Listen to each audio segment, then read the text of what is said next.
Top headlines 2018లో సంచలనం సృష్టించిన ప్రణయ్ హత్య కేసులో నిందితులకు శిక్ష ఖరారు చేస్తూ నల్గొండ ఎస్పీ ఎస్టీ కోర్టు వెలువరించిన తీర్పుపై తండ్రి బాలస్వామి స్పందించారు. ప్రణయ్ హత్య కేసులో A2 నిందితుడు సుభాష్ కుమార్ శర్మకు ఉరిశిక్షను, మిగిలిన నిందితులకు జీవిత ఖైదు విధిస్తూ కోర్టు తీర్పును వెలువరించింది. ఈ తీర్పుపై ప్రణయ్ తండ్రి బాలస్వామి స్పందించారు. ఈ తీర్పుతో నేరస్తులకు కనువిప్పు కలగాలని అన్నారు. ప్రణయ్ హత్యతో తాము చాలా కోల్పోయామని, ఇలాంటి హత్యలు జరగడం విచారకరమని అన్నారు. ఈ తీర్పుతో ఆయన పరువు హత్యలు ఆగిపోవాలని ఆకాంక్షించారు.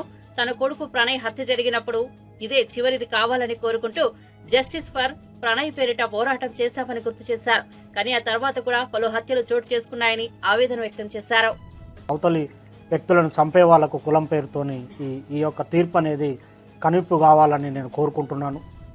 వాస్తవంగా ఈ ఇన్సిడెంట్ తర్వాత మీ అందరికీ తెలుసు, చాలా లాస్ అయిపోయాం మేము. ఇప్పుడు మాకు కొడుకు లేకుండా పోయాడు, అమృతకి భర్త లేకుండా, తర్వాత నా మనవనికి తండ్రి లేకుండా పోయాడు. తర్వాత మారుతిరావు ఆయన అమృత ఫాదర్ ఆయన కూడా సూసైడ్ చేసుకున్నాడు. తర్వాత ఈ ఇందులో ఉన్నటువంటి 7 మందికి సుభాష్ శర్మకి ఉరిశిక్ష, తర్వాత మిగతా 7గురికి 6 మందికి జీవిత ఖైదు విధించడం అనేది జరిగింది. వారి కుటుంబాలు కూడా బాధపడుతూ ఉంటాయి.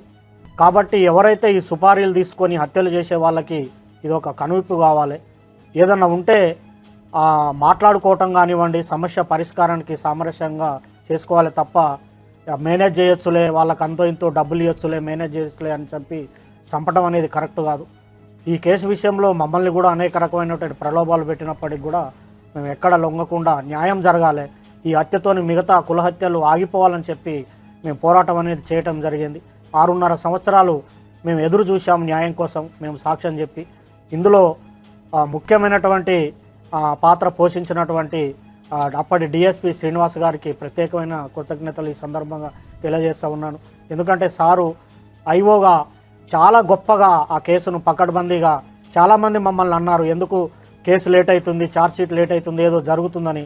కానీ సార్ మీద మేము నమ్మకం పెట్టుకొని ఉండటం వల్ల లేట్ అయినప్పటికి కూడా ఒక పకడ్బందీ 200 పేజీల ఛార్జ్షీటు, దాదాపు 100 మంది సాక్షులను పెట్టి ఛార్జ్షీట్ వేసి గట్టిగా కేసును పకడ్బందీగా చేశారు. తర్వాత దానికి సహకరించినటువంటి ఎస్పీ రంగనాథ్ గారికి కూడా ఈ సందర్భంగా ప్రత్యేకమైన కృతజ్ఞతలు తెలియజేస్తూ ఉన్నాను. సార్ ఆధ్వర్యంలో మంచి టీము సుభాష్ శర్మను ఆ రోజు వెళ్ళి పట్టుకోవటము, తర్వాత నిందితులందరినీ పట్టుకోవటం విషయంలో కూడా సారు అనేకమైనటువంటి టెక్నిక్స్ ఉపయోగించి, టెక్నికల్ ఎవిడెన్స్ ఉపయోగించి తర్వాత ఈ సాక్ష్యాలను కూడా ప్రొడ్యూస్ చేయడం అనేది జరిగింది. అందులో ఇంకొకటి ముఖ్యమైన విషయం ఏంటంటే ఈ కేసుకు వాదించినటువంటి అడ్వకేటు పిఠాపురం టీడీపీ మాజీ ఎమ్మెల్యే ఎస్వీఎస్ఎస్ వర్మకు ఎమ్మెల్సీ టికెట్ దక్కకపోవడం చర్చనీయాంశంగా మారిన నేపథ్యంలో జనసేన పీఎస్సీ చైర్మన్ మంత్రి నాదెండ్ల మనోహర్ స్పందించారు. వర్మ గారు చాలా సీనియర్ రాజకీయవేత్త అని వెల్లడించారు. ఆయన కూడా సుదీర్ఘమైన రాజకీయ ప్రయాణం చేశారని, గతంలో ఎన్నో ఇబ్బందులు పడే విషయం మనమందరం చూశామని వివరించారు. అయితే పదవులు ఎవరికి కేటాయిస్తారనేది ఆయా పార్టీల అధిష్టానాలు నిర్ణయం తీసుకుంటాయని నాదెండ్ల స్పష్టం చేశారు. వర్మ విషయం కూడా టీడీపీ అంతర్గత వ్యవహారమని పేర్కొన్నారు. గత ఎన్నికల్లో ఆయన పవన్ కళ్యాణ్ కు ఎంతో సహకరించారని, ఆయనపై తమకు గౌరవం ఉందని, ఆయనకు సముచిత గౌరవం దక్కాలని కోరుకుంటున్నామని తెలిపారు. అదేవిధంగా వర్మ గారు చాలా సీనియర్ పొలిటీషియన్ అండి.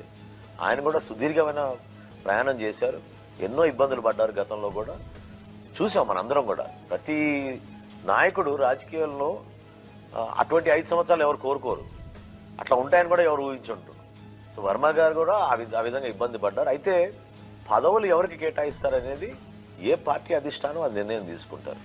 పవన్ కళ్యాణ్ గారు మనస్ఫూర్తిగా ఎప్పుడు కూడా మాలో ఉన్న నాయకుల్ని కూడా ప్రతిసారి అదే అంటున్నారు, ఏదో వారసత్వం రాజకీయం అని ఎవరైనా అంటే చాలా పొరపాటు అది.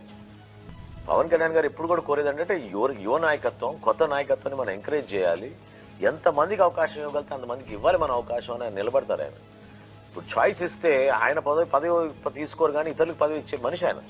కాబట్టి వర్మ గారి విషయంలో కూడా ఖచ్చితంగా ఆయనకి న్యాయం జరగాలి. ఆ విధంగా ఆయనగా గౌరవించుకుంటాం. ఆయన కూడా వాళ్ళ పార్టీలో ఉన్న అంతర్గత విషయం అది వాళ్ళు మాట్లాడాలి. కూటమిలో భాగస్వాములుగా ఆయన సహకరించారు, పవన్ కళ్యాణ్ గారు ఎలక్షన్ నిలబడ్డారు. మీ అందరం కూడా ఆయన గౌరవించుకుంటాం. లేదండి, దొరబాబు గారు ఎలక్షన్ ముందే వద్దామని అనుకున్నారు, కొన్ని కారణాల వల్ల రాలేకపోయారు.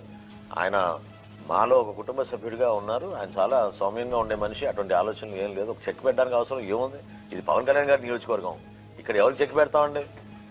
కంప్లీట్గా ఇది పిఠాపురం అనేది పవన్ కళ్యాణ్ గారి అడ్డా. అది ఇంకా దాని గురించి ఆలోచించి అవసరం లేదు. Thank you.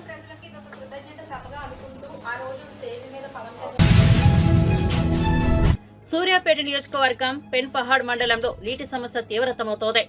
మాజీ మంత్రి ఎమ్మెల్యే జగదీష్ రెడ్డి అక్కడ ఎండిపోయిన బావులను పరిశీలించారు. లక్షలు ఖర్చు పెట్టి బావులు తవ్వినా చుక్క నీరు కూడా రాలేదని రైతులు ఆవేదన వ్యక్తం చేశారు. కేసీఆర్ హయాంలో రావి చెరువు నింపి నీటి సమస్య తొలగించారు. కానీ ఇప్పుడు తాగునీటి కోసం అవస్థలు పడాల్సిన పరిస్థితి వచ్చిందని రైతులు తమ గోడు వెళ్లబోసుకున్నారు. నీటి సమస్య పరిష్కారానికి తగిన చర్యలు తీసుకోవాలని జగదీష్ రెడ్డి అధికారులను ఆదేశించారు. నేను చూసారు కదా ముఖ్యమంత్రి ఏం మాట్లాడుతుంది, ఎండలు వస్తే పొలాలు ఎండిపోక ఏం చేస్తే అంటాడు. ఎండలు వస్తే పొలాలు ఎండిపోతే గవర్నమెంట్ ఎండలు నీళ్ళు ఇస్తే పొలాలు బతాయి. కానీ గొర్రెలని అన్ని చూపెడుతుంది నాకైతే కాదనిపించింది. అసలు మా రాయచూరు ముత్రాసలు అండి, నేను గొర్రెలు ఉన్నాయి కానీ ముత్రాసలు రాయచూరు ఇన్ని దాని నిద్రపోయేది. అంత కరువులో కూడా సైకిల్ పెద్ద రైతు అవులే. ఈ బావి ఎవరిది? వెంకరెడ్డి కాదండి, శైలు వాళ్ళని బొంది శైలి వాళ్ళది వాళ్ళది ఇద్దరిది. దిక్కుది బొంది శైలి ఇద్దరిది. ఇది బాగా ఇది అది ఇద్దరిది. ఈ పొలం అంతా వాళ్ళే పాపం వెళ్ళిపోయింది. అంతా గుడి అంతా వెళ్ళిపోయింది. మన రెడ్డి గారు సారు సార్ నువ్వు ఉన్న రోజులు అయితే మా ఊళ్ళో పంట పండి ఊగులు ఊగింది. ఇప్పుడు ఎన్ని పండుగ అసలు చూడు ఏడ్చి వస్తున్నావు నువ్వు. నిజం మా చెరువు కూడా ఎండిపోతూనే ఉంది. ఇంకా రాయచూరు కూడా అప్పుడు డబ్బుకుంది నేను కానీ అప్పుడు 2 రోజులు వర్షానికి ఆ 2 రోజులు వర్షం లేకపోతే చుక్క కూడా దొరకపోతే భూ కూడా దొరకవు. మాకు ఉన్న పొలాలు రాసి రాయచూరుకి ఎంత సాయం చేసిందో జగదీష్ రెడ్డి. కేసీఆర్ పైన ఆయన కేసీఆర్ ఉండబట్టి మనం బతికినాం. ఆయన కాళేశ్వరం కట్టబట్టి నీళ్ళు తెచ్చి 300 కిలోమీటర్లు తెచ్చింది. కాళేశ్వరం స్టార్ట్ చేస్తలేదు అసలు. అది ఇప్పుడు ఇవాళ ఇట్ట నొక్కి ఇప్పుడు మనం ఈడ కాటర్ కాడ నొక్కం గట్ల గిట్ట బటన్ నొక్కితే చాలా ఆంచెలు వస్తాయి నీళ్లు. చేస్తలేదు రోజు దాల్చుకుంటా నిన్నే ముసలోడు రోజు నీరు నడిపారు. మాకంతా రైతు బంధు కూడా పోయింది. బ్యాంకు బంధం బ్యాంకు పోయింది. 2 తెచ్చారు అయిపోయింది. గాడు రోజు తీసుకొని బస్ ఇచ్చింది.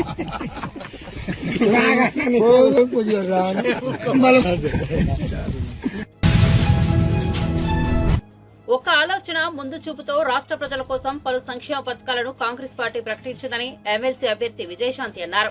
ఇచ్చిన ప్రతి హామీని ఒక్కొక్కటిగా ప్రభుత్వం నెరవేర్చుతుందని అన్నారు. ఎమ్మెల్సీ అభ్యర్థిగా నామినేషన్ దాఖలు చేసిన అనంతరం ఆమె మీడియాతో మాట్లాడారు. తెలంగాణ ఇవ్వడం జరిగింది. అది 2014లోనే కాంగ్రెస్ వచ్చుంటే చాలా సంతోషపడేవాళ్ళం. కానీ మాకు మిస్ అయింది. కానీ ఇప్పుడు మా తెలంగాణలో కాంగ్రెస్ ప్రభుత్వం రావడం చాలా సంతోషంగా ఉంది. సోనియా గాంధీ గారికి నేను నిజంగా కృతజ్ఞతలు తెలియజేసుకోవాలి. ఎందుకంటే ఒక మహిళగా ఆవిడకి ఎంతో గౌరవం ఉంది, ఎంతో ప్రాధాన్యత ఇస్తారు మహిళలకి కాంగ్రెస్ ప్రభుత్వం. హైకమాండ్ సోనియా గాంధీ గారు కావచ్చు, రాహుల్ గాంధీ గారు కావచ్చు, ప్రియాంక గారు కావచ్చు, అదేవిధంగా మల్లికార్జున్ గారు ఖర్గే గారు కావచ్చు, కేసీ వేణుగోపాల్ గారు కావచ్చు, మా ఇన్ఛార్జ్ మీనాక్షి నటరాజన్ గారు కావచ్చు, మా ముఖ్యమంత్రి గారు కావచ్చు, మా డిప్యూటీ సీఎం భట్ గారు కావచ్చు, మంత్రులందరూ కావచ్చు. సో చాలా సంతోషంగా ఉంది. మాకు హైకమాండ్ నాకు ఈ అవకాశం ఇచ్చింది ఎమ్మెల్సీగా. తప్పకుండా నా తెలంగాణలో ఇంకా పనిచేస్తాను, చిత్తశుద్ధితో పనిచేస్తానని కూడా ఈ సందర్భంగా తెలియజేసుకుంటున్నాను. ఎందుకంటే కొంతమంది అపోజిషన్లో ఉన్నవాళ్ళు ఎన్ని రకాల ఇబ్బంది పెట్టాలో మా ప్రభుత్వాన్ని పెడుతున్నారు. అయినా మా ముఖ్యమంత్రి గారు దాన్ని తిప్పి కొడుతున్నారు, మంత్రులు తిప్పి కొడుతున్నారు, మా కార్యకర్తలు తిప్పి కొడుతున్నారు. వీళ్ళ ఆటలు చెల్లవు. ఎందుకంటే 7 లక్షల కోట్లకు అప్పుకెళ్ళిపోయింది ఈ రాష్ట్రం. ఎవరి వల్ల అంటే కేసీఆర్ గారి పుణ్యం అంటూ. మరి ఇంత 7 లక్షల కోట్లకు అప్పుకెళ్ళిన రాష్ట్రాన్ని సెటిల్ చేయాలంటే డెఫినెట్గా టైం పడుతుంది. ఓవర్ నైట్లో అది అద్భుతాలు జరగాలంటే కుదరదు. ఖజానా మొత్తం ఖాళీ చేశాడు. మేము మా ప్రభుత్వం తప్పకుండా మొత్తం తెలంగాణ ప్రజలకి వాగ్దానం చేస్తాం, మంచి స్కీమ్స్ తీసుకొచ్చి చేద్దాం అనుకుంది. కానీ ఇక్కడ ఖజానా చూస్తే మొత్తం ఖాళీ చేశారు. అయినా ముఖ్యమంత్రి గారు దానికి ఫుల్ఫిల్ చేయాలి. ఏ ప్రామిసెస్ చేస్తాం మనం తెలంగాణ ప్రజలకి అది ఫుల్ఫిల్ చేయాలన్న ఒక దృఢ సంకల్పంతో మంచి మనసుతోటి ఆయన మ్యాక్సిమం ట్రై చేస్తున్నాడు. సో తప్పకుండా మంచి జరుగుతుంది మా తెలంగాణ అని నేను తెలియజేస్తాను. ఇన్ని ఇబ్బందులు పెడుతున్నప్పటికీ ఎందుకు విజయశాంతి గారు ఆ ప్రభుత్వం వచ్చినప్పటి నుంచి ప్రత్యక్ష రాజకీయాలకు దూరంగా ఉన్నారు? నేను 14లో పనిచేస్తాను, 18లో పనిచేస్తాను, కాంగ్రెస్కి 19లో పనిచేస్తాను, 20 పనిచేస్తాను, 23 పనిచేస్తాను. ఎక్కువ పనిచేస్తుంది నేనే. కానీ ఏనాడు నాకు ఇది కావాలని నేను ఏం అడగలేదు. హైకమాండ్ నాకు ఆఫర్ చేసినా నాకు వద్దు, నేను ముందు పనిచేస్తాను, నా పార్టీ కానీ పనిచేస్తాను. ఇవాళ 23 కూడా నాకు ఇది చేస్తామని హైకమాండ్ అందుకని నేను ఏనాడు అడగలేదు. బట్ ముందు పనిచేద్దామని ప్రభుత్వం రాని కేసీఆర్ని గద్దె దింపడమే మా లక్ష్యం. అందుకే ఇన్ని సంవత్సరాలు మేము ముందుకు వెళ్తూ ఉన్నాం, పోరాడుతూ ఉన్నాం. అదేవిధంగా ముఖ్యమంత్రి గారు కూడా అమ్మ రావాలని ఆయన కూడా నన్ను ఆహ్వానించారు. సో ఆయన ఆహ్వానం మేరకు నేను కాంగ్రెస్ పార్టీలో మళ్ళీ తిరిగి ఆడుదాం ఆంధ్ర పేరుతో 47 రోజుల్లోనే 120 కోట్లు ఖర్చు చేశారని, ఇది ఒక పెద్ద అవినీతి అని క్రీడా శాఖ మంత్రి రాంప్రసాద్ రెడ్డి ఆరోపించారు. కేవలం ఈ ఒక్క ఆక్రమం మాత్రమే కాకుండా క్రీడా శాఖలో జరిగిన అన్ని అవకతవకలపై విజిలెన్స్, సిఐడి విచారణ చేపట్టాలని ఆదేశించామని తెలిపారు. 45 రోజుల్లో నివేదిక ఇవ్వాలని స్పష్టమైన ఆదేశాలు ఇచ్చామన్నారు. రిపోర్టు రాగానే సభ ముందు పెడతామని, దోషులపై కఠిన చర్యలు తీసుకుంటామని స్పష్టం చేశారు. గత ప్రభుత్వంలో అధ్యక్ష రాష్ట్రంలో ఈరోజు నేను క్రీడా శాఖ మంత్రిగా ఈ సభలో చెప్తున్నాను అధ్యక్ష, ఎందరో లక్షలాది మంది పేద క్రీడాకారులతో ఆడుకున్నారు అధ్యక్ష, వాళ్ళ భవిష్యత్తుతో, వాళ్ళ జీవితాలతో. ముఖ్యంగా ఈ ఆడుదాం ఆంధ్ర కార్యక్రమాన్ని విషయానికి వస్తే ఒక మంత్రిగా నాకే సిగ్గుచేటుగా ఉంది అధ్యక్ష. ఎందుకంటే గత ప్రభుత్వంలో 47 రోజుల్లోనే 120 కోట్ల రూపాయలు ఖర్చు పెట్టినారు అధ్యక్ష. గత 5వ తారీఖున శాసనమండలిలో కూడా గౌరవ సభ్యులు ఇదే క్వశ్చన్ మీద డిస్కస్ చేయడం జరిగింది అధ్యక్ష. వివిధ మీడియా మార్గాల ద్వారా కూడా ఆడుదాం ఆంధ్ర అనేది ఒక స్టేట్లోనే పెద్ద ఇష్యూగా జరుగుతూ ఉంది. కాబట్టి మేము మొన్న మండలిలో అలాగే ఇక్కడ కూడా చెప్తున్నాం అధ్యక్ష, 45 రోజుల్లోనే దీని మీద ఒక విజిలెన్స్ కమిటీని అలాగే సిఐడికి ప్రోబ్ చేశాం అధ్యక్ష, హౌస్ కమిటీకి. ఖచ్చితంగా దీని మీద ఒక నివేదిక అనేది తీసుకొని వచ్చి ఈ సభలోనే తప్పకుండా రాష్ట్రంలో గత ప్రభుత్వంలో జరిగిన స్పోర్ట్స్ విషయానికి ఆడుదాం ఆంధ్రానే కాదు అన్ని విషయాల్లో ఏం జరిగిందో అన్ని సభ దృష్టికి తీసుకొని వచ్చి అక్కడ ఎవరైతే దోషులుగా ఉంటారో అధికారులు అయితేనే ప్రజాప్రతినిధులు తప్పకుండా వాళ్ళ పేర్లను కూడా బట్టబయలు చేసేదానికి సిద్ధంగా ఉన్నామని సభాముఖంగా తెలియజేసుకుంటున్నా అధ్యక్ష. పిఠాపురం అసెంబ్లీ స్థానం కోసం పవన్ కళ్యాణ్ కు త్యాగం చేసిన టీడీపీ మాజీ ఎమ్మెల్యే ఎస్వీఎస్ఎన్ వర్మకు ఎమ్మెల్సీ పదవి ఖాయమని ఊహాగానాలు కొనసాగినా తుది జాబితాలో ఆయన పేరు లేకపోవడం ఆయనకు నిరాశ కలిగించినట్లు వార్తలొస్తున్నాయి. ఈ నేపథ్యంలో వర్మ పిఠాపురంలో కార్యకర్తలతో సమావేశమై తన పరిస్థితిని వివరించారు. టీడీపీతో నా ప్రస్థానం 23 ఏళ్లుగా ఉంది. చంద్రబాబు, లోకేష్ ఆదేశాలే నాకు, నా కుటుంబానికి శిరోధార్యం. పార్టీ నిర్ణయానికి కట్టుబడి ఉంటానని స్పష్టం చేశారు. రాజకీయాల్లో పదవుల పంపకం క్లిష్టమని, రాష్ట్ర స్థాయిలో ఇలాంటి నిర్ణయాలు తీసుకోవడం ఎంత కష్టమనేది తనకు తెలుసునని అన్నారు. పార్టీ అధిష్టానం తీసుకున్న నిర్ణయాన్ని సమర్థిస్తూ కార్యకర్తలు గందరగోళానికి లోనవ్వకుండా ఏకతాటిపై ఉండాలని సూచించారు. 23 సంవత్సరాలు నిరంతరం మనం ప్రజలకు అందుబాటులో ఉంటూ మనకి అధికారం ఉన్నా లేకపోయినా ప్రజా సమస్యల మీద పోరాడుతూ ఒక కుటుంబంలాగా, చంద్రబాబు కుటుంబంలాగా మనందరం కూడా పార్టీకి అండగా, ప్రజలకు అండగా ముందుకెళ్తా ఉన్నాం. ఈ ప్రజాసేవ చేసి అవకాశం కల్పించిన చంద్రబాబు నాయుడు గారు అవకాశం కల్పించారు. ఈ అవకాశమే మనకి గొప్ప పదవి. అర్థం చేసుకోండి, 23 సంవత్సరాలు ప్రజాసేవ చేసిన అవకాశమే మనకి గొప్ప పదవి. మరి చంద్రబాబు నాయుడు గారి యొక్క ఆదేశాలు, మన భవిష్యత్ రథసారథి యువ నాయకుడు లోకేష్ గారి యొక్క ఆదేశాలు, నిర్ణయానికి నేను, నా కుటుంబం, అదేవిధంగా పిఠాపురం నియోజకవర్గ నా తెలుగుదేశం పార్టీ కుటుంబం ఎప్పుడూ శిరసాయిస్తాం, కట్టుబడి ఉంటాం, పార్టీకి అండగా ఉంటాం, పార్టీ కార్యకర్తల్ని కాపాడుకుంటాం, పార్టీ పార్టీ కార్యకర్త మీద ఏ గవాలన్నా సరే ప్రాణాలు ఇస్తాం.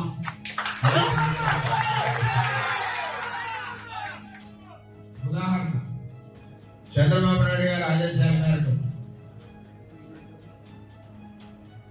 మరి ఓటమి నిర్ణయానికి కట్టుబడి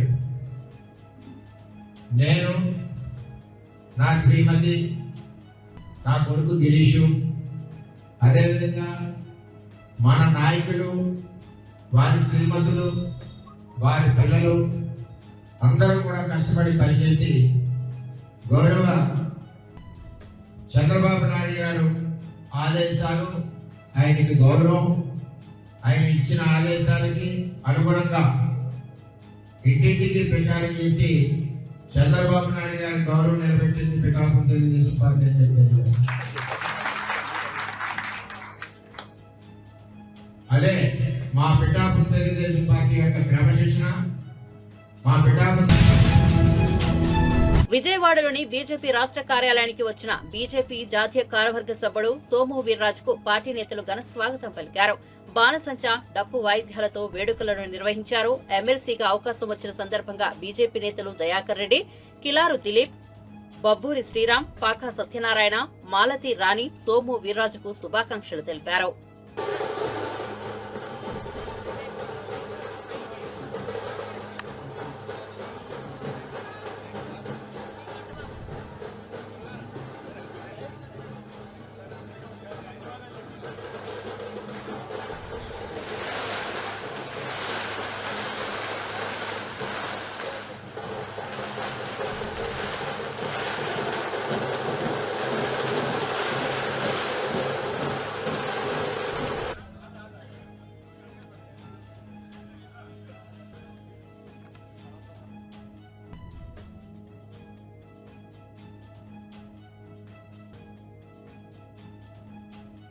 అఖిల భారత అధ్యక్షులు శ్రీ జేపీ నడ్డా గారు ఎమ్మెల్సీగా ఆంధ్రప్రదేశ్ నుండి నామినేట్ చేసినందుకు భారతీయ జనతా పార్టీ కార్యకర్తగా వారికి ధన్యవాదాలు తెలియజేస్తున్నాను. అదేవిధంగా ప్రధానమంత్రి మోడీ గారికి, అదేవిధంగా అమిత్ షా గారికి, ఈ రాష్ట్రంలో ముఖ్యమంత్రి చంద్రబాబు నాయుడు గారికి, పవన్ కళ్యాణ్ గారికి, అదేవిధంగా కూటమి ప్రభుత్వంలో ఎమ్మెల్సీగా కలిసి పనిచేయడానికి అవకాశం కల్పించినటువంటి పార్టీకి మరోసారి ధన్యవాదాలు తెలియజేస్తూ, ఈవేళ ఆంధ్ర రాష్ట్రం అభివృద్ధిలో ముందుకు వెళుతున్న సందర్భంలో అనేక విధాలుగా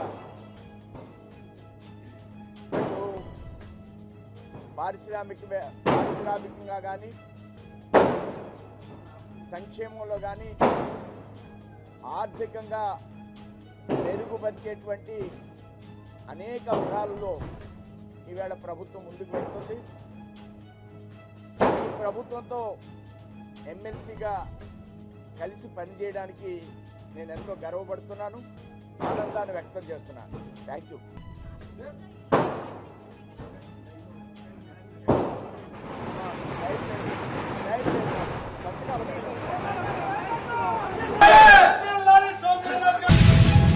పిఠాపురం టీడీపీ ఇన్ఛార్జ్ ఎస్వీఎస్ఎన్ వర్మకు ఎమ్మెల్సీ టికెట్ దక్కకపోవడంపై ప్రజాశాంతి పార్టీ అధ్యక్షుడు కేఏ పాల్ ఘాటుగా స్పందించారు.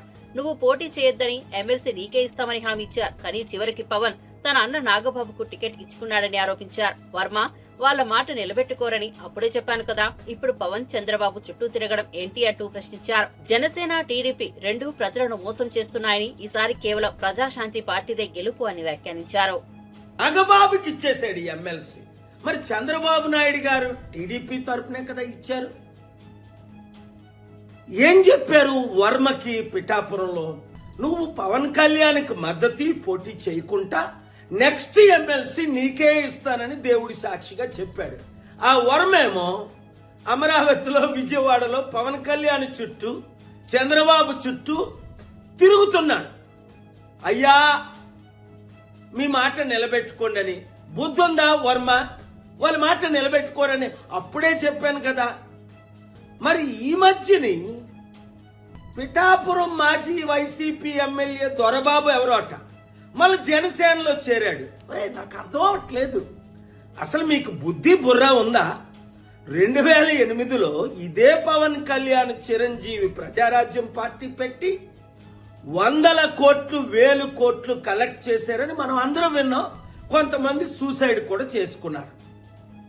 మరి అదే ప్రజారాజ్యం ఇప్పుడు జనసేనగా ఆవిర్భవించిందని అదే చిరంజీవి చెప్తున్నాడు. అంటే అర్థం ఏంటి? అదే పాలసీలతో వచ్చే ఎలక్షన్లో మరలా మేము 100,000 కోట్లు కలెక్ట్ చేస్తాం, మా కుటుంబం మాత్రం ఎమ్మెల్సీ, మంత్రి, ముఖ్యమంత్రి పదవులు అనుభవిస్తాం. తెలివైనోడు ఎవ్వడు ఆ పార్టీలో చేరడు.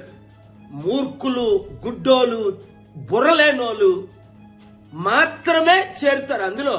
ఇంకా జనసేన గాని టీడీపీ గాని మన లైఫ్ లో గెలుస్తుందా? 9 నెలలకే చాప్టర్ క్లోజ్. మొత్తం అంతా అవినీతి, అన్ని ఫెయిల్ అయిపోయారు అని స్పష్టంగా కనబడుతుంది కదా. వచ్చేది కేవలం ప్రజాశాంతి పార్టీయే, బడుగు బలహీన వర్గాల పార్టీయే. మన బీసీ, ఎస్సీ, ఎస్టీలు అందరూ ఇప్పుడు ఎందుకు కమిటీల్లో చేరిపోతున్నారు? ఐఏఎస్, ఐపీఎస్లు మొదలుకొని మాజీ ఎమ్మెల్యే, మినిస్టర్ల వరకు. మీరు కూడా ప్రజాశాంతి పార్టీలో చేరండి, ప్రజలకు సేవ చేయండి. కుటుంబ కుల పార్టీకి ఇప్పుడైనా గుడ్ బై చెప్పండి. చెప్పని మీ ఎమ్మెల్యేలకు, అరే యూత్, నిరుద్యోగులు, మీరు వాళ్ళకు బుద్ధి చెప్పండి. ఈ వీడియో సత్యమైనది గనుక అందరికీ షేర్ చేయండి. ప్రఖ్యాత చెస్ ఛాంపియన్షిప్ విజేత గుకేష్ దొంబరాజు తిరుమల శ్రీవారిని దర్శించుకున్నారు. ప్రత్యేక పూజల్లో పాల్గొని స్వామివారి ఆశీర్వాదం పొందారు. దర్శనం అనంతరం ఆలయ అధికారులు గుకేష్ కు తీర్థ ప్రసాదాలు అందజేశారు.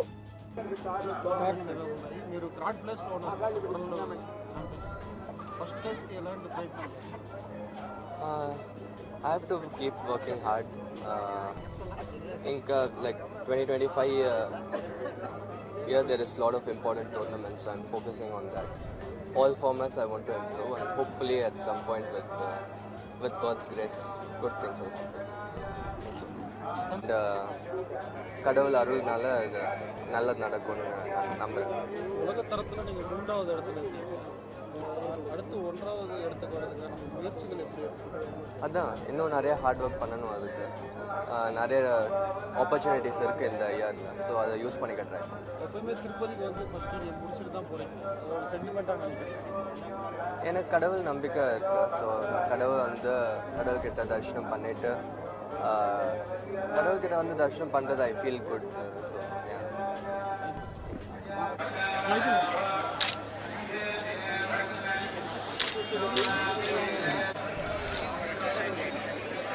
ஸோ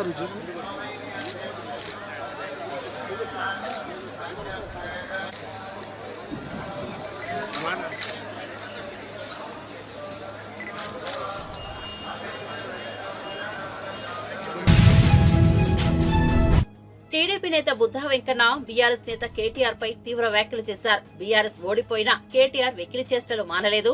చంద్రబాబు అరెస్టుపై ఆయన చేసిన వ్యాఖ్యలు బీఆర్ఎస్ ను అధికారం నుంచి గాడి తప్పించాయని విమర్శించారు. చంద్రబాబు నాకు దేవుడితో సమానం, ఆయనపై ఎంతటి పరీక్షలు వచ్చినా ప్రజలు ఆయన వెంటే ఉంటారు అంటూ వెంకన్న స్పష్టం చేశారు. తనకు ఎమ్మెల్సీ టికెట్ రాకపోయినా టీడీపీ నిర్ణయానికి కట్టుబడి ఉంటానని తెలిపారు. చంద్రబాబు గారిని అరెస్ట్ అయితే అక్కడ కార్యక్రమాలు చేస్తుంటే ఆ కార్యక్రమాలని అడ్డుకొని ఎకిలిగా మాట్లాడినటువంటి కేటీఆర్ ఈ రాష్ట్రంలో కాదు పక్క రాష్ట్రంలో చేసుకోండి అని ఒకే ఒక్క మాటకి నీ ప్రభుత్వం గొప్ప కూలిపోయింది. ఖమ్మం జిల్లాలో కానీ మహబూబ్నగర్ జిల్లాలో కానీ అలాగే ఆంధ్రాకి బార్డర్ అయినటువంటి నల్లగొండ జిల్లాలో కానీ నీ పార్టీ తుడిచిపెట్టిపోవడానికి ముఖ్య కారణం చంద్రబాబు నాయుడు గారి మీద ఎకిలిగా మాట్లాడడమే కేటీఆర్. అలాగే నీ తండ్రి ఒకసారి చంద్రబాబు నాయుడికి హిందీ భాష రాదు, ఇంగ్లీష్ బాగా రాదు అని మాట్లాడాడు. చంద్రబాబు నాయుడు కటౌట్ చాలు. భారతదేశం కాదు, ప్రపంచ దేశాల్లో చంద్రబాబు నాయుడు గారి కటౌట్ చాలు. ఇప్పుడు ఇవన్నీ ఎందుకు చెప్తున్నానంటే, మొన్న పెట్టుబడుల గురించి మాట్లాడుతూ నువ్వు ఆఖరికి ఆంధ్రప్రదేశ్కు కూడా వచ్చినాయి కానీ ఇక్కడ రాలేదన్నావు. ఆఖరికి ఆంధ్రప్రదేశ్ ఏంటి? భారతదేశంలో తమిళనాడుకి చెన్నై ఉంది, తెలంగాణకి హైదరాబాద్ ఉంది, పశ్చిమ బెంగాల్కి కలకత్తా ఉంది, మహారాష్ట్రకి ముంబై ఉంది, కర్ణాటకకి బెంగళూరు ఉంది. కానీ ఆంధ్రప్రదేశ్కి చంద్రబాబు నాయుడు అనే బ్రాండ్ ఉంది. ప్రపంచ దేశాలు ఏదైతే ప్రపంచ దేశాలు ఉన్నాయో ఆ ప్రపంచ దేశాలన్నిటికీ కూడా తమిళనాడు, బెంగళూరు, కలకత్తా, ముంబాయి ఈ పేర్లు తెలియదు. హైదరాబాదు చంద్రబాబు నాయుడు గారి పేరు తెలుసు. కాబట్టి ఆయన అరెస్ట్ చేస్తే ప్రపంచ దేశాల్లో దాదాపు 100 దేశాల పైనే అక్కడ నిరసనలు చేశారు. అది చంద్రబాబు గారి స్టామినా. నీ నోటుదోల వల్ల ప్రభుత్వాన్ని పోగొట్టుకున్నావు. మళ్ళీ ఇప్పుడు ఆఖరికి ఆంధ్రప్రదేశ్ అని ఇక నీ జీవితంలో ప్రభుత్వం రాకుండా చేసుకునేలాగా ఉన్నావు. ఇప్పుడు మీ ఇంట్లో వాళ్ళు కోళ్ళలో మాట్లాడతారు, కేజీ నెయ్యి. సినీ నటి కీర్తి సురేష్ కడపలో సందడి చేశారు. కడప ఆర్టీసీ బస్టాండ్ ఎదురుగా ఏర్పాటు చేసిన ఓ వస్త్ర దుకాణాన్ని ఆమె ప్రారంభించారు. ఈ సందర్భంగా సినీ నటిని చూసేందుకు పెద్ద సంఖ్యలో అభిమానులు తరలివచ్చారు. వారందరికీ అభివాదం చేశారు. అనంతరం ఆమె మీడియాతో మాట్లాడుతూ కడపకు రావడం చాలా సంతోషంగా ఉందన్నారు.